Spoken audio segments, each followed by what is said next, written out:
On a plusieurs questions d'auditeurs. Je cite Christophe, je cite Jacques, qui s'interroge sur le dernier ralliement en date à votre mouvement, celui de Marguerite Cazeneuve, ancienne conseillère d'Emmanuel Macron, qui a suivi les ralliements d'Aurélien Rousseau, ancien ministre de la Santé d'Emmanuel Macron, de Sacha Houlié, ex-député macroniste. Qu'est-ce que ça dit de votre positionnement? Est-ce que vous êtes le nouvel Emmanuel Macron? Je ne suis pas le nouvel Emmanuel Macron. Je suis très fier que ces gens de grande qualité nous aient rejoints. Je ne suis pas le nouvel Emmanuel Macron. J'ai toujours refusé les offres qui m'étaient faites par le macronisme triomphant. Pourquoi? Parce que je n'y croyais pas, parce que je ne croyais pas à cet état d'esprit qui est un état d'esprit qui est irrespectueux pour les plus vulnérables, qui méprise la solidarité, qui n'a jamais rien compris à la transition écologique. Donc nous ne portons ni les mêmes principes, ni les mêmes ambitions. C'est des macronistes qui vous rejoignent. Mais par contre, je vais vous dire une chose. Bien sûr que je suis content que des gens qui ont cru en Emmanuel Macron nous rejoignent. Pourquoi? Mais parce que moi, mon obsession, c'est que la gauche fasse sauter le plafond de verre, et c'est que des gens qui n'étaient plus à gauche redeviennent à gauche, reviennent. Et mon message aux électeurs centristes qui ont voté Emmanuel Macron, eh bien, c'est de revenir pour nous, pour voter pour nous. C'est absolument pas de se comporter de manière sectaire et d'expliquer que nous sommes très heureux de perdre chaque élection. Cette fois-ci, il faudra y aller pour gagner. Est-ce que j'ai vraiment besoin d'argumenter? Je crois pas. On se rappelle ni de gauche ni de droite, et surtout pas de gauche. Là, on a la suite de tout ce qui nous a été imposé jusqu'ici. C'est fou de voir ce que nous propose la sphère médiatico-politique aujourd'hui. On prend les mêmes et on recommence. C'est affligeant.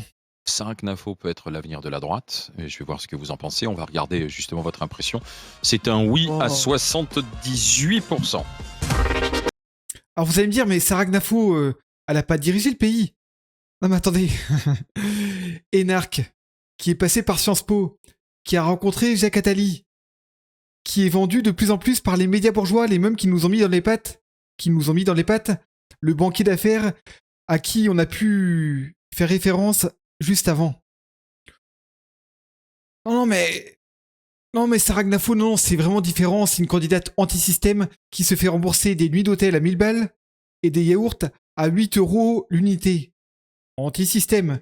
La libertarienne qui n'a pas de programme et la libertarienne qui va pomper tout ce qu'elle peut d'argent public. D'ailleurs, Reconquête, c'est un parti qui est financé ou pas? Par de l'argent public? Non mais je sais pas. Non, je demande. On a connu mieux comme libertarianisme. Non? Je sais pas. Et puis, sur un gâteau déjà bien dégueulasse, on peut rajouter une cerise qui est les idées nauséabondes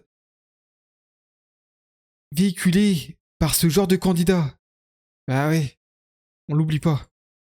À la seconde où nous les avions vus, mais vous n'avez tout de suite, aucune ils ont preuve été que ce postés. soit une manipulation, ça? Je vais finir ma phrase quand même, Ouais. Benjamin Duhamel. Tout de suite, ils ont été postés sur les réseaux sociaux. Donc, alors, à moins que Yann Brossard, David Béliard passent leur temps sur mon site internet à mettre réactualiser la page pour faire des captures d'écran et les mettre sur Twitter, c'est exactement Donc ce qui s'est c'est passé. une théorie du complot Deuxième chose. pour vous nuire, c'est Ça ça? s'appelle pas une théorie. Ça Ouais. s'appelle pas une théorie quand la même adresse IP. Vous croyez au fait, Benjamin Duhamel? Ouais. Vous croyez au fait? Je crois que vous n'avez pas identifié Si je cette vous adresse dis- IP, donc on ne si sait je pas. vous dis que la Vous même ne adresse connaissez IP. pas l'identité de ceux qui ont publié ces messages.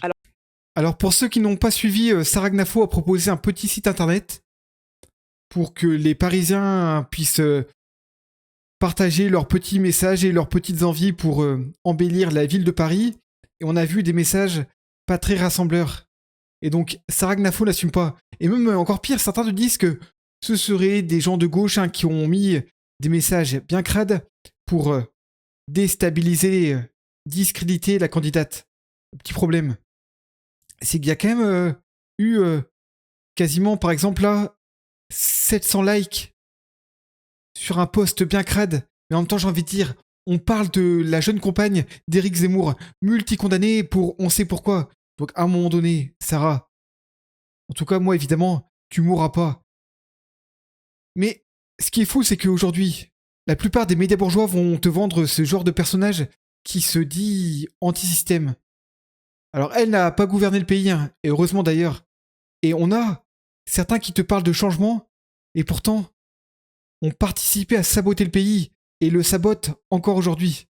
Je vous invite à regarder le budget voté en décembre par cette équipe.